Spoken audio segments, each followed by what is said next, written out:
اعوذ باللہ من الشیطان اللعین الرجیم بسم اللہ الرحمن الرحیم۔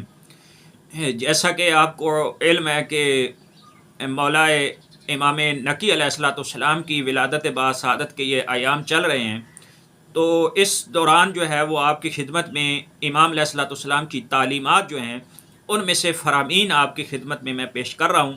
ان فرامین کے اندر ایک فرمان یہ ہے کہ اگرچہ مولا کائنات کے بھی اس کے بارے میں فرامین ہیں اور حضور اکرم صلی اللہ علیہ وآلہ وسلم کے بھی اس کے بارے میں جو ہے وہ فرامین ہیں، انسان کی جو مذموم جو ہے وہ انسان کے اندر صفات پائی جاتی ہیں، غلط صفات اور گندی صفات پائی جاتی ہیں، ان میں سے ایک جو ہے وہ حسد ہے، طمع ہے۔ اور ان چیزوں کے بارے میں امام نے کیا فرمایا؟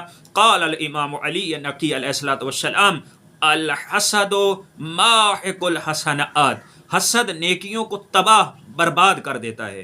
وہ جالب المقت، اور امام علیہ الصلوۃ والسلام نے فرمایا کہ غرور جو ہے وہ دشمنی لانے والا ہے۔ اگر آپ کے اندر تکبر اور غرور پیدا ہو جائے گا تو لوگ آپ کے دشمن ہو جائیں گے۔ اگر آپ عاجزی اور فروتنی سے لوگوں کے ساتھ پیش آئیں گے تو لوگ آپ سے محبت کریں گے، لوگ آپ کا احترام کریں گے۔ متکبر شخص کا جو ہے وہ لوگ احترام نہیں کرتے۔ پھر فرمایا والعجب صارف عن طلب العلم داع الی الغمۃ والجہل۔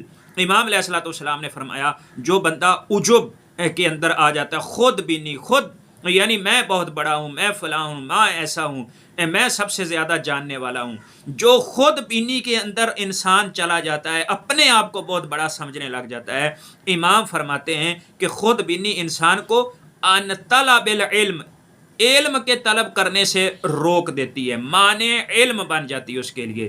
دوسرا کیا ہوتا ہے؟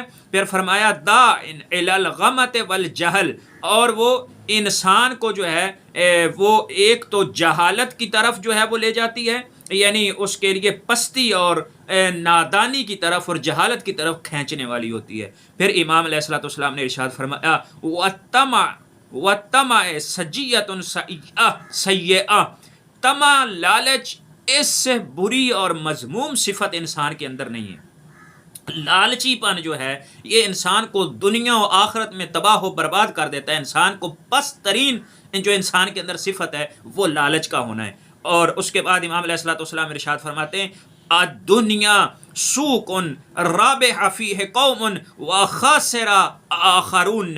امام فرماتے ہیں کہ دنیا ایک ایسا شہر ہے، ایک ایسا بازار ہے کہ جس میں سے ایک گروہ نے اور ایک قوم نے تو جو ہے وہ اس سے ربح اور فائدہ اٹھایا، اور دوسری قوم نے اس سے جو ہے وہ کیا کیا ہے، اس سے جو ہے وہ خسارہ اٹھایا ہے۔ یعنی امام علیہ الصلوۃ والسلام ہمیں یہ بتانا چاہتے ہیں اور ہمیں یہ جو سمجھانا چاہتے ہیں کہ دنیا ایک بازار ہے، اس سے آپ کے اوپر ہے کہ آپ اس سے نفع حاصل کرنا چاہتے ہیں اور اس سے آخرت بنانا چاہتے ہیں، یا اپنی آخرت کو تباہ و برباد کرنا چاہتے ہیں، یہ آپ کے اوپر ہے۔ اس دنیا کو جو ہے وہ ایک پل کی مانند ہے، ایک کشتی کی مانند ہے۔ اگر جو ہے وہ آپ اس کو رستہ بنا کر اس جو ہے وہ پل صراط سے اور اس سمندر سے گزر بھی سکتے ہیں، اور اگر آپ اس کے اندر جو ہے وہ لالچی پن آپ کے اندر آ جائے گا تو یہ کشتی سمیت آپ اس کے اندر غرق بھی ہو سکتے ہیں، جو خاسرۃ دنیا والآخرہ کا جو ہے وہ سبب بن جائے گا۔ امام علیہ الصلوۃ والسلام فرماتے ہیں، اگلا ایک فرمان ہے قال الامام علی نقی علیہ الصلوۃ والسلام الناس فی الدنیا بالاموال وفی الاخرات بالاعمال۔ امام فرماتے ہیں کہ دنیا میں لوگوں کی پہچان اور حیثیت جو ہے وہ دولت ہے۔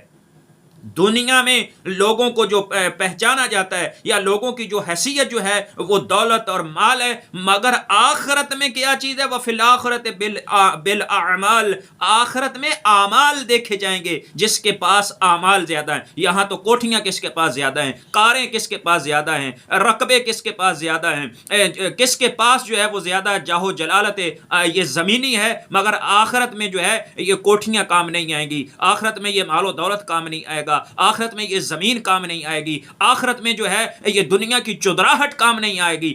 آخرت میں اگر کام آئیں گے تو وہ تمہارے اعمال جو ہے وہ تمہارے کام آئیں گے. اس لیے جو ہے وہ دوستو، عزیزو، بزرگوں، اس لیے ہمیں چاہیے کہ جہاں جو ہے وہ دنیا کمانا ایک حد تک ہمارے اوپر واجب ہے، اپنی فیملی کے لیے اور اپنے کے لیے زندہ رہنے کے لیے، وہاں پر جو ہے وہ بالخصوص آخرت کے لیے اہتمام کرنا بھی ہمارے اوپر واجب اور ضروری ہے. خداوند عالم سے دعا ہے کہ ہمیں صحیح معنوں میں اسلام کو سمجھنے اور اس پر عمل پیرا ہونے کی توفیق عطا فرمائے. وما علینا الا البلاغ.